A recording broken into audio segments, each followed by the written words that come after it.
WhatsApp मेरे दोस्तों, hope you are doing fantastic today. So सबसे पहले तो कुछ लोगों के मन में ये सवाल आएगा कि मैं बूढ़े से एकदम जवान कैसे हो गया। तो गाइस सीन ये है कि कई बार घर वालों की बात माननी पड़ती है, बीवी की बात माननी पड़ती है और उसके प्रेशर में आके मेरे को थोड़ा सा जवानी वाला लुक अख्तियार करना पड़ रहा है। बट एनीवेज, आज मैं आपके लिए फ्लैश फोटोग्राफी का सेकंड पार्ट लेके आया हूँ। फर्स्ट पार्ट जिन लोगों ने नहीं देखा है वो यहाँ पे क्लिक करें इस लिंक पे और उसको जाके देखें अभी के अभी।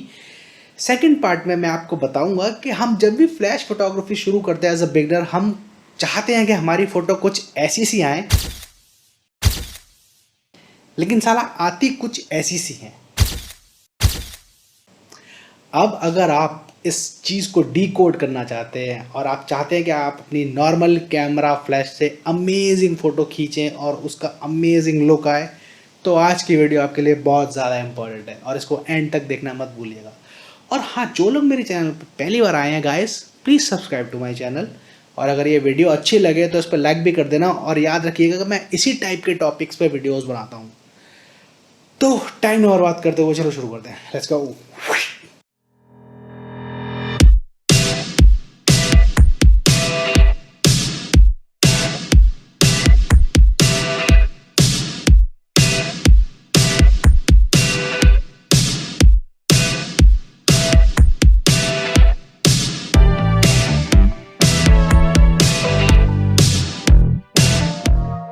जो साइंस है वो कुछ ऐसी सी है, सिंपल शब्दों में समझाने की कोशिश करता हूँ कि आपकी जो लाइट है, चाहे वो फ्लैश लाइट हो, एलईडी लाइट हो या कोई भी लाइट आप यूज़ कर रहे हैं, वो जितनी ज़्यादा बड़ी होगी ना उतनी ही अमेजिंग और सॉफ्ट लाइट आएगी, जो कि हमको बड़ी अच्छी लगती है, ग्लैमर टाइप की लाइट। ठीक है। और आपकी लाइट जितनी छोटी होगी उतनी ही हार्श लाइट आएगी, डार्क शेडोज आएंगे और वो हार्श इफेक्ट आएगा।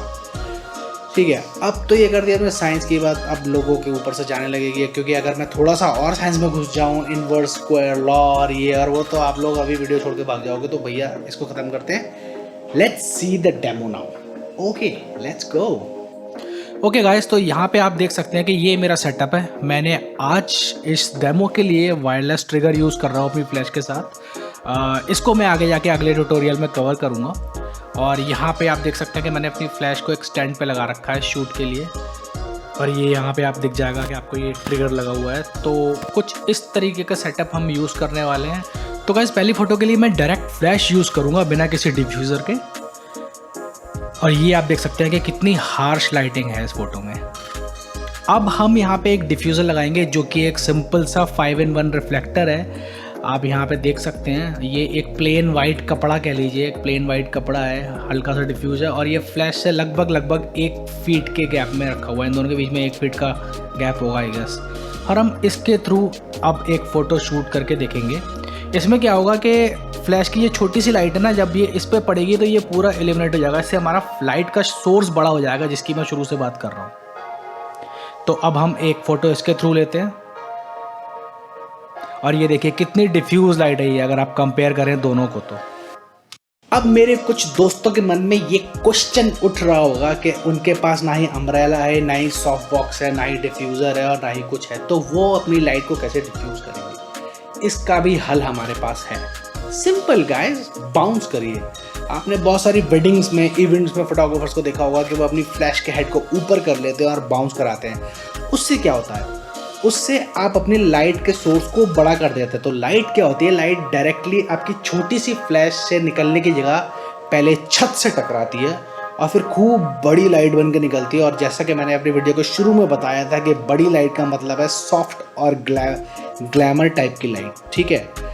तो आप छत से बाउंस करा सकते हैं, आप साइड की दीवार से बाउंस करा सकते हैं, आप किसी भी कहीं भी चीज़ से बाउंस करा सकते हैं और आपको अमेजिंग रिजल्ट मिलेगा बिना कोई अम्ब्रेला वगैरह यूज़ करे हुए। और एक बोनस टिप गाइस, मैं हमेशा रिकमेंड करूंगा कि आप छत से बाउंस कराने की जगह हमेशा साइड की वॉल से बाउंस कराएं, क्योंकि अगर आप साइड की वॉल से बाउंस कराएंगे तो लाइट एक 45 डिग्री के आसपास का एंगल बना के आपके सब्जेक्ट पे पड़ेगी और उससे आधा तरफ लाइट और आधा तरफ शेडो आएगा। तो एक वो जो इफेक्ट आता है वो बहुत ही ड्रामेटिक इफेक्ट लगता है। तो हमारे जिन मित्रों के पास फ्लैश लाइट है, मैं उनको रिकमेंड करूंगा कि वो इस चीज़ की प्रैक्टिस करें। अगर उनके पास अम्ब्रेला या डिफ्यूज़र या कुछ भी ऐसा पड़ा है तो उसको यूज़ करके देखिए कि एक डिफ्यूज जो लाइट होती है उसका लुक कितना अमेजिंग आता है। और अगर आपके पास इनमें से कुछ भी नहीं है तो आप छत और दीवार को यूज़ करके बाउंस करा के रिजल्ट देख सकते हैं और आपको खुद ही पता लग जाएगा कि भाई कितना ज़्यादा फर्क आ जाता है आपकी फ़ोटोज़ में अगर आप लाइट के सोर्स को बड़ा कर देते हैं बाउंस कराने के थ्रू। तो आज की वीडियो के लिए इतना ही गाइस। अगर आपका कोई सवाल है तो मेरे से पूछिएगा इस वीडियो को नीचे कमेंट करके और मैं जल्दी से जल्दी रिप्लाई करने की कोशिश करूंगा। आप मेरे को इंस्टाग्राम पे डीएम भी कर सकते हैं, मैं वहाँ पे भी बहुत ही जल्दी रिप्लाई करूँगा। और जल्द ही मैं इस वीडियो का अगला पार्ट लेके आऊँगा। अभी ये सीरीज थोड़ी लंबी चलेगी, मतलब कम से कम 4-5 वीडियो बनाऊंगा मैं। ऑफ कैमरा फ्लैश कैसे यूज़ करते हैं, बेस्ट एक्सपोजर सेटिंग क्या होगी अगर आप फ्लैश यूज़ करते हैं, बहुत सारी चीज़ आने वाली है। तो स्टे ट्यून। और जिन लोगों ने सब्सक्राइब नहीं करा भैया कर लो, अब तो कर ही लो, मज़ा आने वाला है आगे। ओके, तो I will see you soon with my next video. Till then enjoy, bye bye, take care, जय हिंद।